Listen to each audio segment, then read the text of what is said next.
पहलवान सास। मधु की शादी के कुछ सालों में ही उसके पति की मृत्यु हो जाती है, जिसके बाद उसके ऊपर सास की जिम्मेदारी आ जाती है और वो अब अपनी सास के साथ घर में अकेली रहती है। मम्मी, नाश्ता बना दिया है, टाइम से खा लेना। दोपहर का खाना शीला आकर बना देगी। मैं ऑफिस जा रही हूँ। अरे क्यों उस टेप रिकॉर्डर पर पैसे खर्चा करती हो? इतना काम मैं खुद भी कर सकती हूँ। हाँ हाँ बिल्कुल। आधे समय तो जोड़ों के दर्द की दवाई खाती हो और फिर काम करने की बात करती हो। दवाई खाती हो तो क्या, मैं अभी भी अकेली 10 पर भारी हूँ। हाँ हाँ मैंने मान लिया। मधु घर से चली जाती है, जिसके बाद सास नाश्ता कर दवाई लेकर टीवी देखने बैठ जाती है। दोपहर को शीला घर आती है।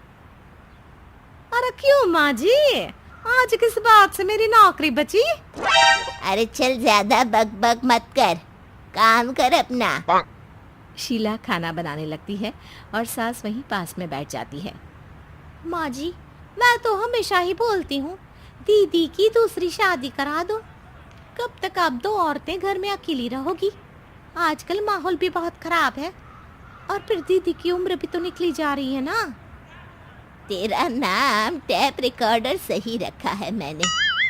तेरी एक ही बात को रिपीट मोड पर चलाने से वो पूरी नहीं हो जाएगी, इसलिए मेरी बहू से ज्यादा खाना बनाने पर ध्यान दे, नहीं तो कहीं वो भी तुझसे मुंह ना फेर ले और नौकरी चली जाए। क्या माँ जी, आप भी हमेशा मेरी नौकरी के पीछे ही पड़ी रहती हो? तो क्या तेरे पीछे पड़ूं? इसी तरह दोपहर से शाम हो जाती है और शीला अपना काम खत्म कर वापस चली जाती है। अब अकेली सास एक बार फिर टीवी देखने बैठ जाती है, जिसकी थोड़ी ही देर में मधु घर आ जाती है और सास बिना कोई देर किए शीला की बातें उसे बताने लगती है। मम्मी, आप भी ना किसी बच्चे से कम नहीं हो, जिसके पास हमेशा शीला को लेकर कोई ना कोई बात रहती ही है। अब बस भी करो ना, इतनी बुरी नहीं है बेचारी। अरे मैंने कब कहा बुरी है, बस उसकी बातें करके मुझे बड़ा मजा आता है। सास की बात पर हंसते हुए दोनों डिनर करने बैठती ही हैं कि लाइट चली जाती है। अंधेरे में मधु मोबाइल की फ्लैश लाइट जलाकर मोमबत्ती ढूंढने लगती है।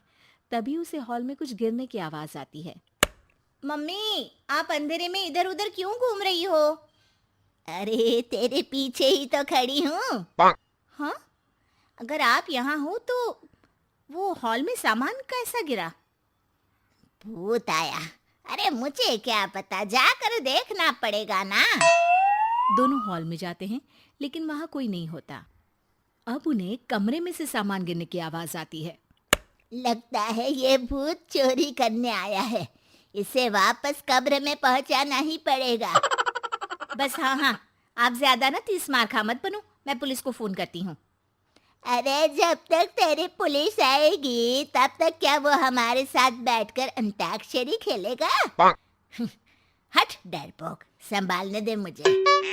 अब सास पास रखा फ्लावर पॉट उठाकर कमरे की तरफ बढ़ने लगती है, जहां उसे 2 आदमी दिखाई देते हैं। पीछे पीछे मधु भी वहां आ जाती है। मम्मी, अभी भी मौका है, बाहर भाग जाते हैं।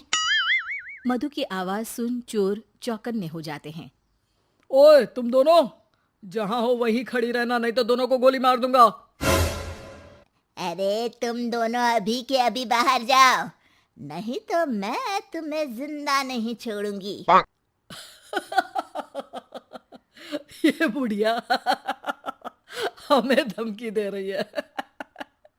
अबे तुम दो अकेली अब लड़ते क्या कर लोगी? अरे जा भेजा, दोनों को बांध दे। जैसे ही दूसरा आदमी सास को पकड़ने उसके पास आता है, तो वो उसके सर पर फ्लावर पॉट मार देती है।